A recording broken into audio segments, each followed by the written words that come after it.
Welcome to the Streets.mn podcast book club, where we use books to foster conversation, reflection, and imagination about better places in Minnesota. I'm your host, Elissa Schufman. I'm an abolitionist, a lifelong sci-fi fiction and fantasy reader, and a Minneapolis resident. Today I have here with me Ruby Levine. Do you want to introduce yourself, Ruby? Hi, I would love to. My name is Ruby. I use she and her pronouns.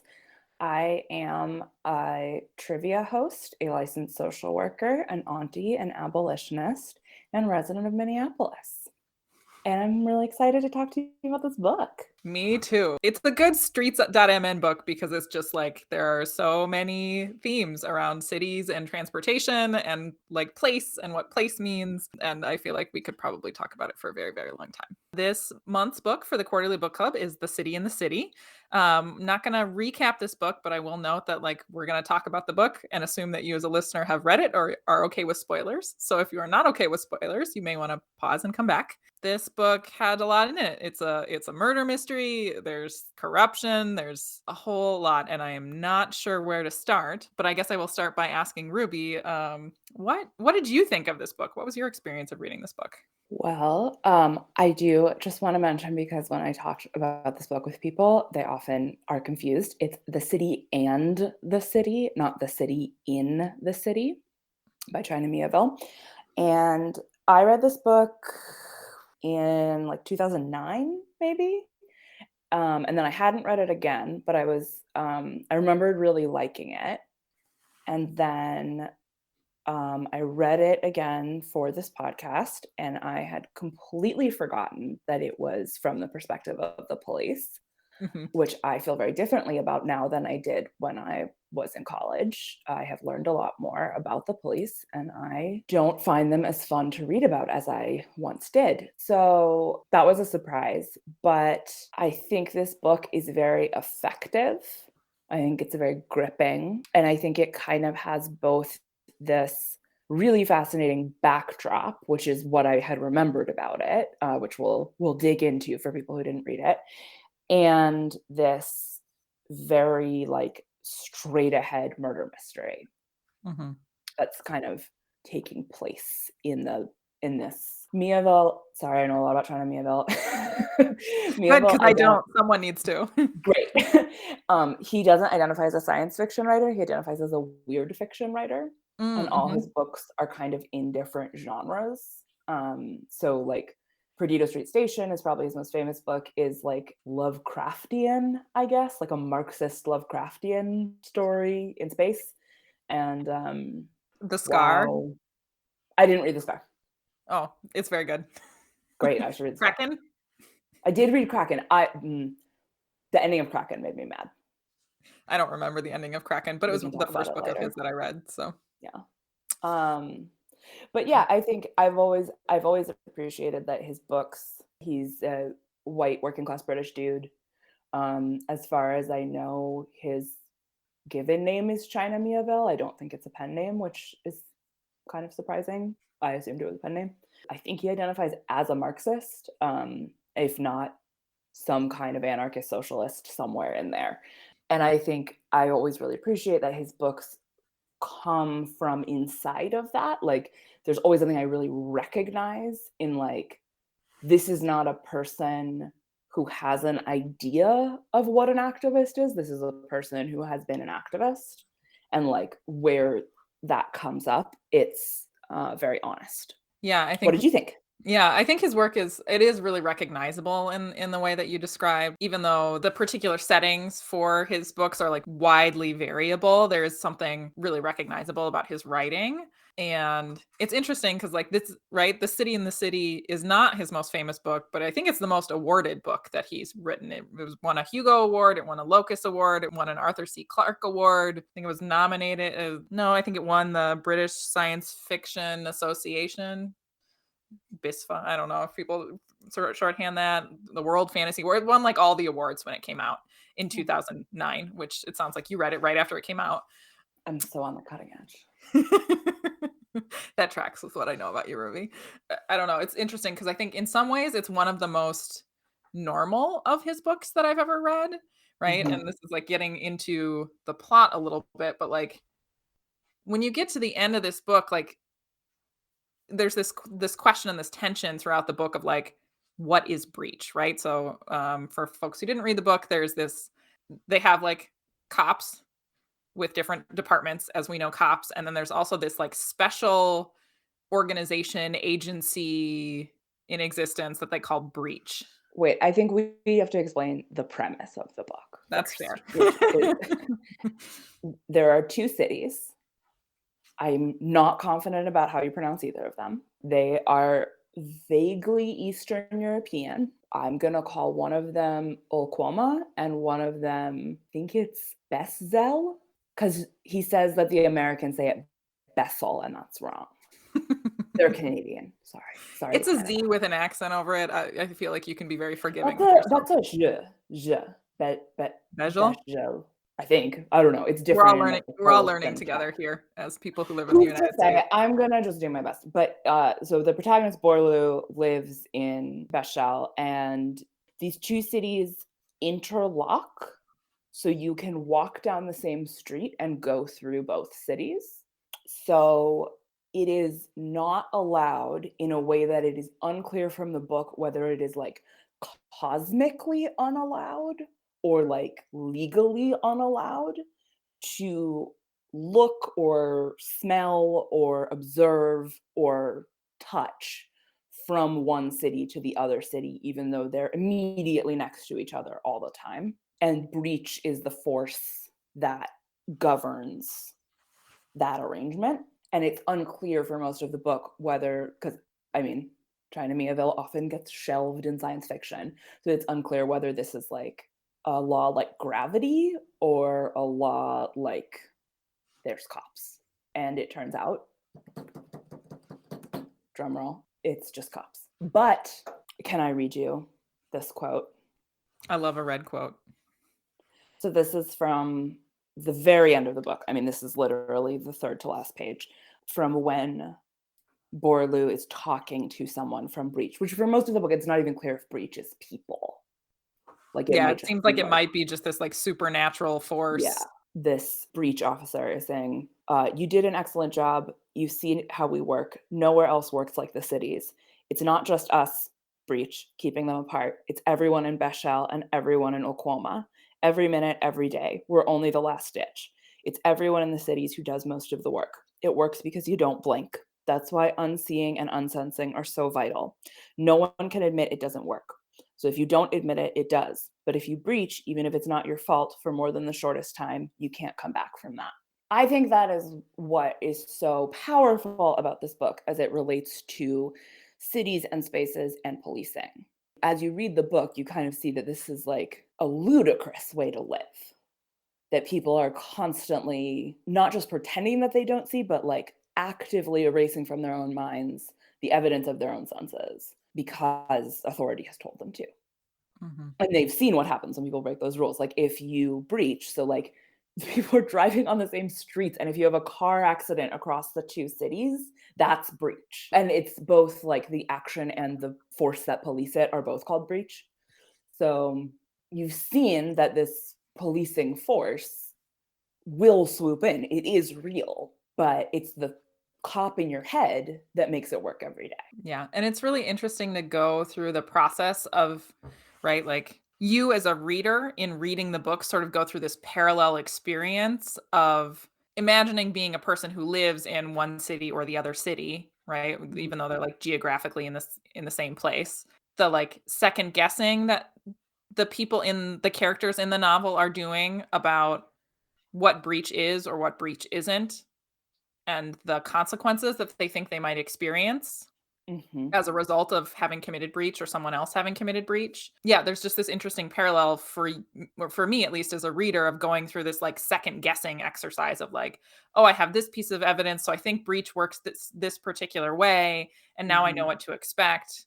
And then something else happens. I'm like, actually, I don't know what to expect. What is going on here? Both imagining what it would be like in this particular set of circumstances, and then also reflecting on like what that is, right? Like what that is in present day in the city where I live. Mhm. What that looks Mhm. like because part of what makes that eventual and ultimate reveal so powerful, where we as readers come to fully conclude that there is nothing supernatural here, is because then it forces you to reflect on what the nature of that kind of behavior in your city is, wherever you Mhm. live, wherever I live, right? It's like the heart of the book. There's lots of layers to what the book is about, just is about like social contracts and what a Mhm. social contract is for us at an individual level and then like a geographic community way. There's a concept in the book that it's actually my friend Laura who recommended me the book. Shout out Laura back in college.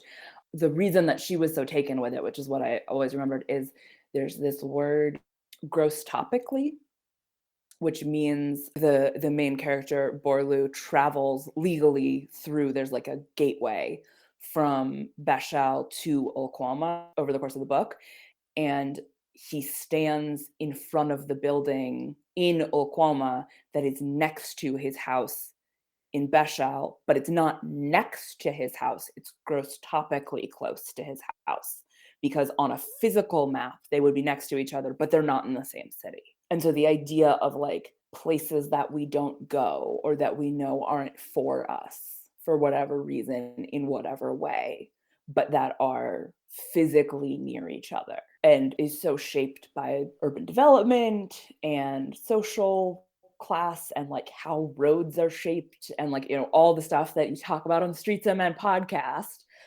um, it's kind of this thing where it's like taking this thing that we live with all the time and blowing it up to the point of absurdity and then setting a story there, which I think is what the best science fiction does. And I love the way that that particular premise is just like so strongly also questions like the nature of belief in things in the book and also in our daily lives, right? Like there is, for the most part, nothing that is bodily preventing people from going to these like I, I do like that word, gross topical, like these Mhm, gross topically adjacent places, right? In mhm, the book. It is just that people believe that they shouldn't do it or they can't do it or that there will be consequences for them doing it. And like that's not to say that their beliefs aren't true in this particular instance, right? Like the societal contract backs up those beliefs. If you breach, the entities of breach will come and find you and punish you for that. But it just makes it so much easier to see all those like very tiny ways in which we are all making that decision all of the time, right? Whether that's like some of the examples you gave around the geographies of our neighborhoods, but also like linguistically, right? There's like a mhm, linguistic difference in a lot of communities. You make an assessment, right? I'm not going to walk into this restaurant if I don't think I'm going to be able to talk to someone in my language and order something on the menu. I still could go in there. There's nothing like mhm, preventing me from going in there,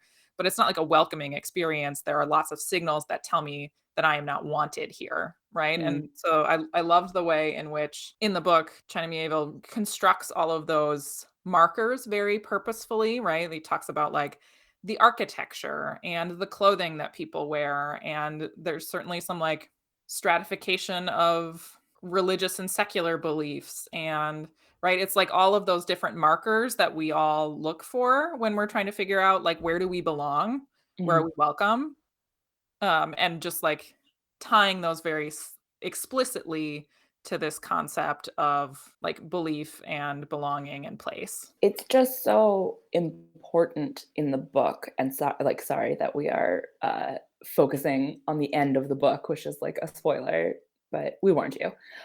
Um, that I do think that Breach has to be a little bit supernatural because, like, how are they right there?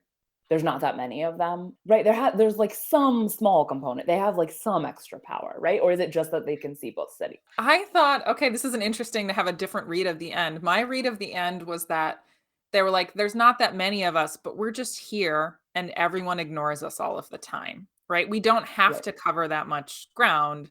We don't have to do anything particularly supernatural. The power that we have is to be invisible, to like exist in a space where all of us have been rendered invisible by the social contract. But also I could have perhaps read it too loosely.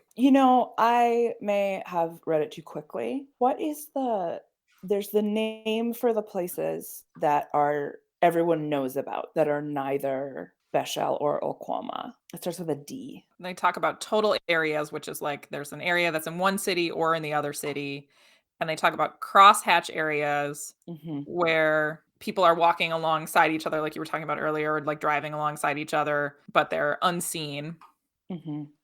And then they have alter, which is like the word for people in the other city, like Mm-hmm. wherever you are, it's total, and the total of the other city is alter to you at that moment in time.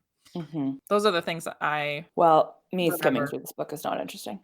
Um, but the plot of the book kicks off because Borlu, who is a police officer, finds a corpse, and it transpires that this is a woman who was a resident of Olkwama, and the corpse was found in Beshal.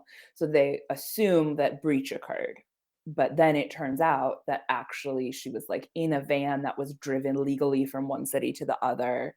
So he has to go sort it out himself, and they can't just like, because this is the other thing, right? It's like the government is kind of taking this stance that they are giving too much power to breach, which at that point you kind of think is this like supernatural force, and that they need to not just like call in the supernatural power whenever they have a problem. And which is like, isn't that what we say when we talk about police abolition? Is like the idea that there are these people who you can invoke to solve any problem, and then the problem becomes not yours, but the costs of maintaining that force are people just like disappear and die all the time, and people's lives are so constricted by this border that is like, all borders are fake, but this one is super fake. Mhm. Yeah, and it's so I always find it fascinating to look at things like murder mysteries or police procedurals, right? With this abolitionist lens, because the thing that I find so often is that there is this like unconscious acknowledgement that like the system isn't working.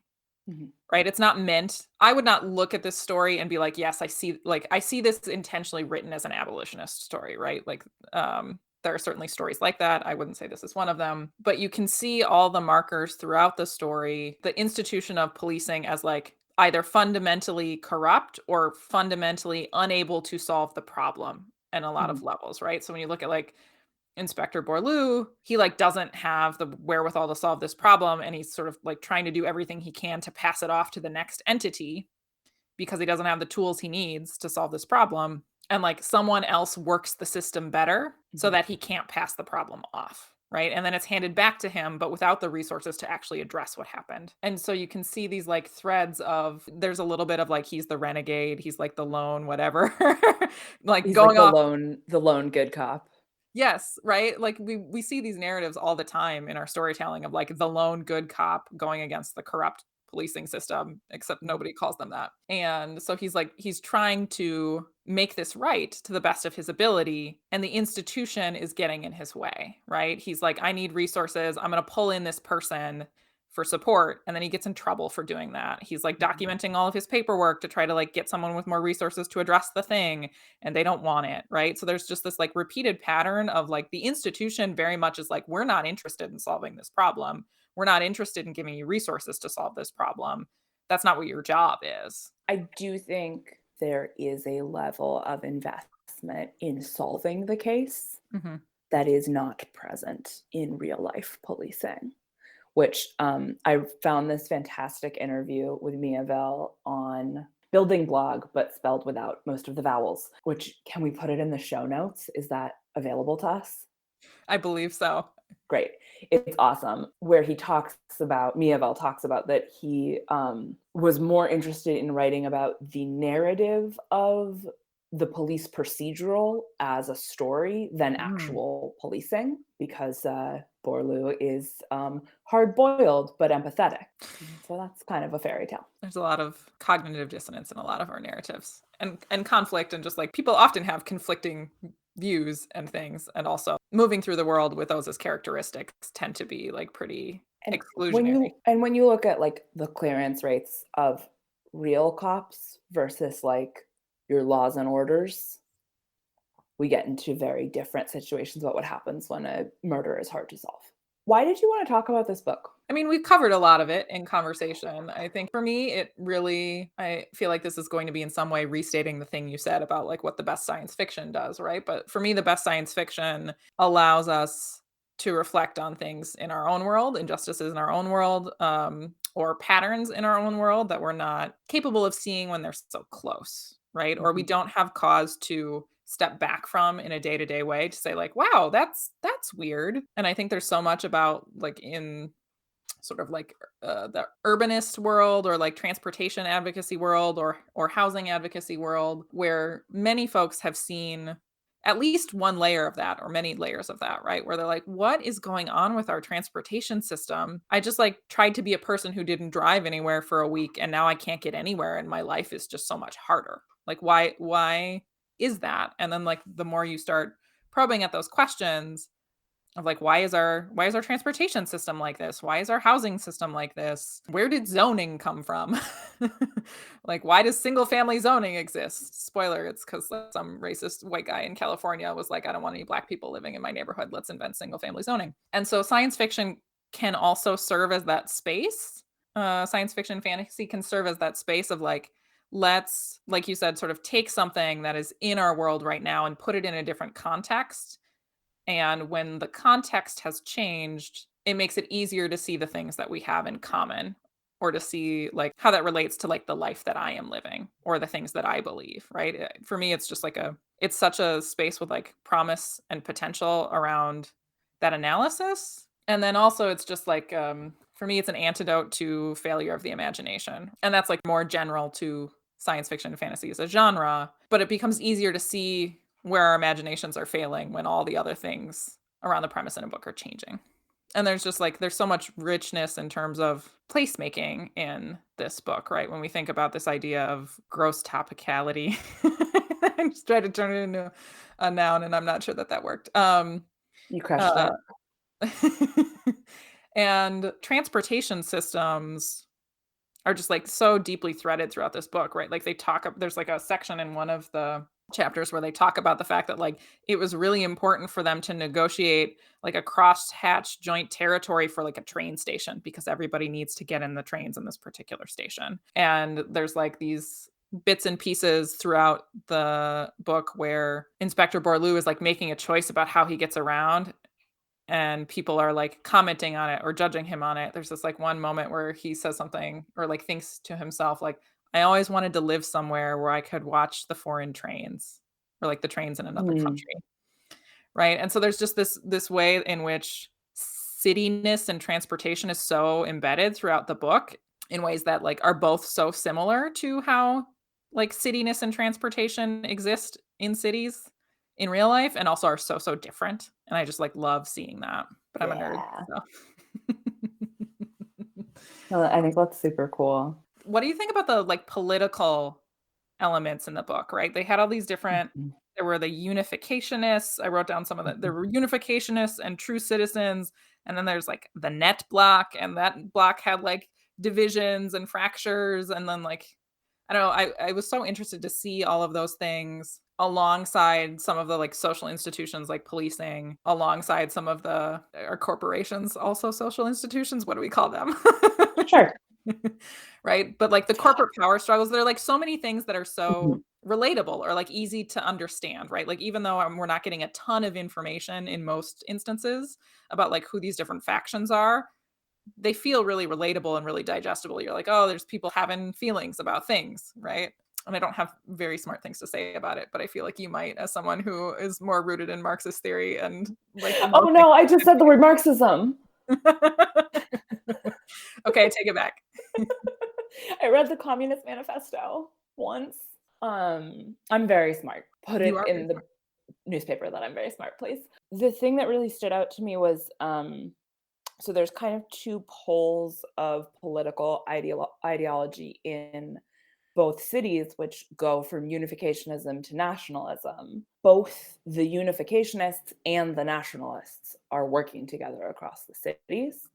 And that idea of like international nationalism is frighteningly important right now as we see, nationalists in the US and nationalists in Britain and Turkey and Brazil, India, all working together and learning from each other, that their nationalism doesn't prevent them from learning from other nationalists, because nationalism is just a face of fascism in many ways, which is a much deeper ideology than the specific things that make a place a place. It's that this place is mine and it's not yours. And even when the like mine changes who the me is, that ideology still translates.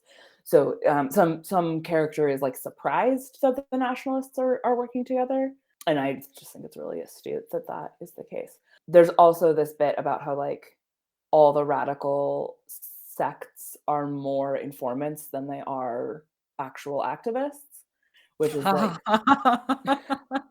both like very legit when you look at like COINTELPRO, the way that the FBI has like put so much energy and the CIA into embedding with activist movements, leftist activist movements, to discredit them, but they don't talk that much about nationalists in the police force, which, I think Miéville would write it differently today. Maybe I'm just projecting my own political journey onto him, but the rot in the police force feels almost like anodyne or like quaint. Like it's the same kind of rot you would see. I mean, because it's about police procedurals, it's not about actual police, in something very old and not really informed by, like, as a white person, what feels more recent to me, I suppose.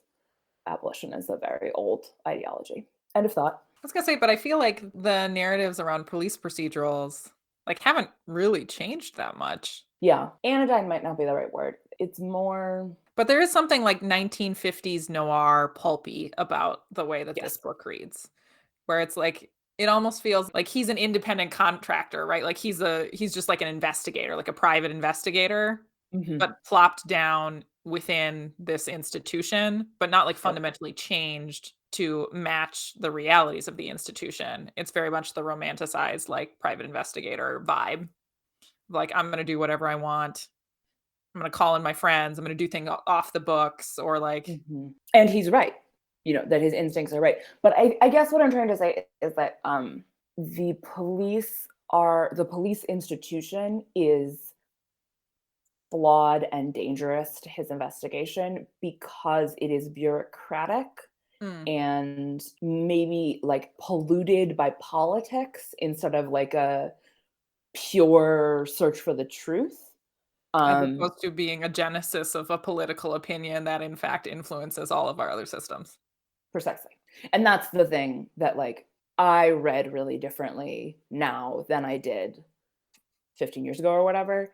I don't know how Miéville would feel about that. What can I Um, read to you from this interview? oh, yes, I would love to hear more about it. Okay.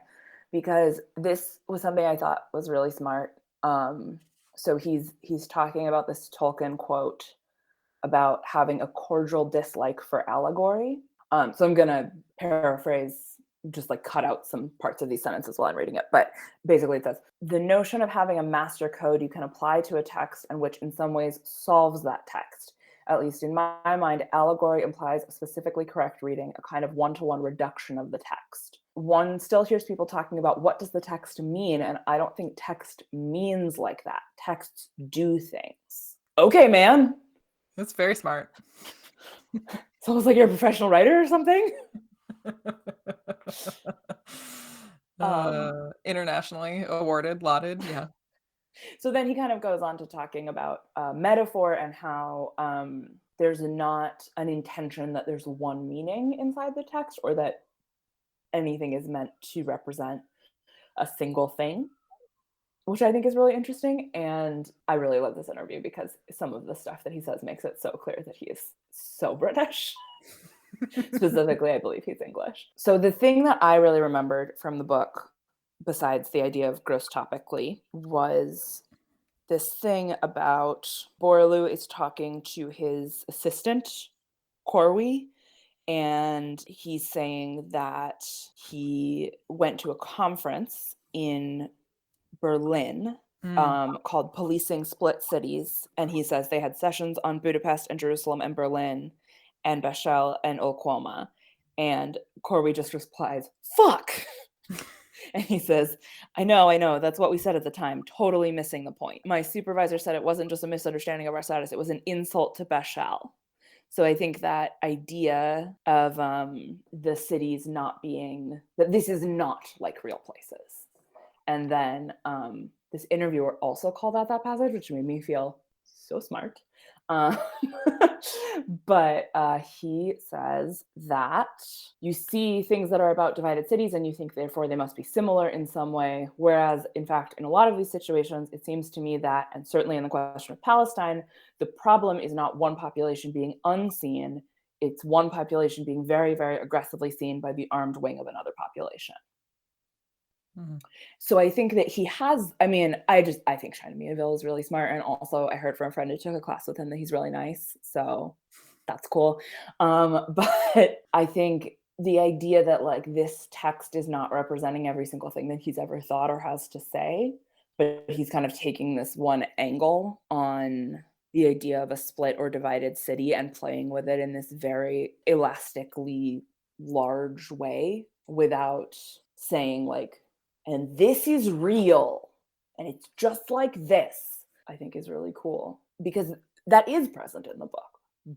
Breach is an armed wing of a population that is aggressively seeing everyone while remaining unseen, but everyone gets to wash their hands of it. Everybody gets to have the fantasy of, oh, well, that's breach. I can't change that. That's breach, except the unificationists who believe that a different world is possible. There was something in what you said that made me want to talk about misinformation. So I'm thinking about misinformation as like a tool of fascism and nationalism, and misinformation as like something that is to a degree represented throughout this book, right? When you think about, so for those who haven't read the book, Ruby mentioned earlier, right? Like there's these two cities that are in the same place and they have sort of divided geography, and there's this slightly more than rumor becomes kind of an urban legend and then is like retracted of the idea of like a third city called Orsini, which is basically the idea is that there are places where people in Bejel think that it's part of Olquoma and people in Olquoma think that it's part of Bejel, and so there's like this third city in the ether that everybody else thinks is Alter, is in the other city. And so it just like exists, and there are people who have sort of found a way out of being in the like dichotomy of these two city states. I think they're city states. Yeah, they're not in a country. Yeah, I don't think they are. I think they are like countries unto themselves. I think they're city states. So anyway, but it turns out that this like the historian, archaeologist, I can't remember his particular title, researcher who like posited that has since retracted it, and basically a corporation uses it to their advantage, this like rumor or this like urban legend that won't die, uses it to their advantage in trying to manipulate people who are living in the city into doing the things that they want them to do. And it just like there's something about the way that ties so closely with some of the nationalism in the book that just feels like so present in the time that we are living in. And so like there's some things about this book that I can imagine being written differently, and like that piece maybe even playing a larger role. Might be like I can imagine trying to write that book today and being like the misinformation here is going to be like it is a huge part of the plot. Yeah. And maybe an even larger part of the plot, given how we've seen all those different systems relate. So, but there is something a little supernatural happening because the ruins are supernatural, right? They're finding stuff in the archaeology that doesn't make any sense. There's a couple things about the archaeology that don't make sense, right? There's like this idea. It's not in an order that makes sense. Yeah, it's not in an order that makes sense. But also they talk about how, Olquoma got all the artifacts. There's none in Bejel, just zero. And it just like, I don't know, there's something in the reader in me just feels so skeptical about that. Like this idea that you could have two cities that like share the geography in the way that they do. And like, there's just nothing archaeologically in one city and all of it's in the other. One thing that is not explored in this book because that's not the scope of the book. And like the question of like, is Orsini real? Like, what is breach? Like exists until like the last 20 pages, 30 pages. If you look at a real city, like you were saying about like, why do we have zoning laws? It's like, well, you can go find out. Why are these two cities how they are? Why are the borders where they are? Why are the artifacts in Oklahoma? Why is like one places seems to be more Cyrillic? Like one, like I think Oklahoma, they write in Cyrillic letters, and in Beshel, they write in Roman script. Like, so like, why do those cultural differences develop and who put them there? That is left a little bit formless and is not the question the book is answering, which is fine. Every book doesn't have to answer every question. But I think that is one of the things that feels the most like not fantastical, but unrealistic of like in real life, there would be a reason that all the resources are in one city and not the other, because that's how resource allocation works. Yeah, and they do touch on some of that a little bit. There's a passage where they talk about like, well, these languages like used to be more the same. It's the beginning of chapter 5. I found it. But they talk about like, if you don't know much about the two languages, they seem very different and their scripts seem very different and their sound, like everything about them seems very different. But if you go back far enough, they have a common ancestor, but information about that is gone. We're not going to talk about that. At some point, someone made a decision to make these things distinct. And so I think he does do a good job of like alluding to some of that, like someone somewhere made some decisions in order to force, not force, but like encourage these two societies to be more distinct. Like you said, it's not like the book isn't about that choice. It's about like, how is that playing out in a relatively present day type context, and how are people like dealing with the ramifications of a decision that was made long ago, which like many of them won't know about, right? Like in the same way that most of us don't like think about the ways that our cities and our places and our other jurisdictions are constructed. We're just like going about trying to like earn enough money to eat and stay sheltered and like have some joy. I did find the word that I was looking for before. Dissensi, or the disputed zones. So this is the thing, right? Is this idea of Orsini, like in this passage, it's saying Orsini is the secret city that runs things. And in other places, they're saying like Orsini is at war with Breach. And then it's like Orsini is Breach. And we kind of find out that Orsini doesn't exist. And there's all these things where there's like these American business interests in Ilquama and these Canadian academics in Beshel, because Beshel is like embargoed by the US, who kind of treat Breach as like, well, like this is made up, right? Like this is fake. Like we're just like indulging a cute local superstition. We're just gonna kind of, we're not inculcated with this. And I think when you think about huge social structures, like you think about like going to a place where slavery is legal, or going to a place with apartheid, or something foreign to us right now. Slavery is not actually abolished in the United States, but this like in your face thing that is so like anathema to us, you get this feeling of like, well, why aren't people in open rebellion? Like, why does anyone let this stand? Why do people let this happen? How, and also if you're an evil corporation, how can I exploit this bizarre superstition or this weird way of doing things to my own advantage? And I think that's what we're saying, where that's like the mirror to society thing, right? Of like, what are the things in our own society that we are incapable of seeing past to another way that things could be? That feels like a really good closing thought. Thank you, Ruby, for all of your insights and your pre-reading about the reading. I feel very impressed. I read my books in a little bit of a vacuum, so I appreciate that you are a reader who seeks out additional information. Well, and I was talking about that as my edition that I got at Majors and Quinn used says that The City is now a major BBC TV series starring David Morrissey, which I intended to watch and then didn't. We can have a post-podcast viewing party. Yeah, I would know how that was all pronounced if I'd watched that. Or at least someone else's best guess. So Cool. Well, I want to thank you very much, Ruby, for taking time out of your evening to join me for this discussion. It has been really lovely. I hope we have a chance to do it again soon. I will close us out by letting folks know that if you would like to read the next book, in a couple months, we are going to read The Cartographers by Peng Shepherd, which is a book about maps and what maps mean and what maps do for us.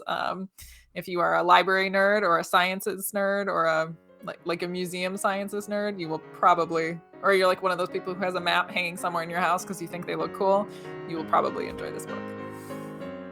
Thanks so much. It has been great, and I will talk to you all in a couple months. Bye, Ruby. Bye. Thanks for having me. Thanks for joining us for this episode of the Streets MN podcast. This show is released under a Creative Commons Attribution, Non-Commercial, Non-Derivative license, so feel free to republish the episode as long as you're not altering it and you are not profiting from it. The music in this episode is by Eric Brandt and the Urban Hillbilly Quartet.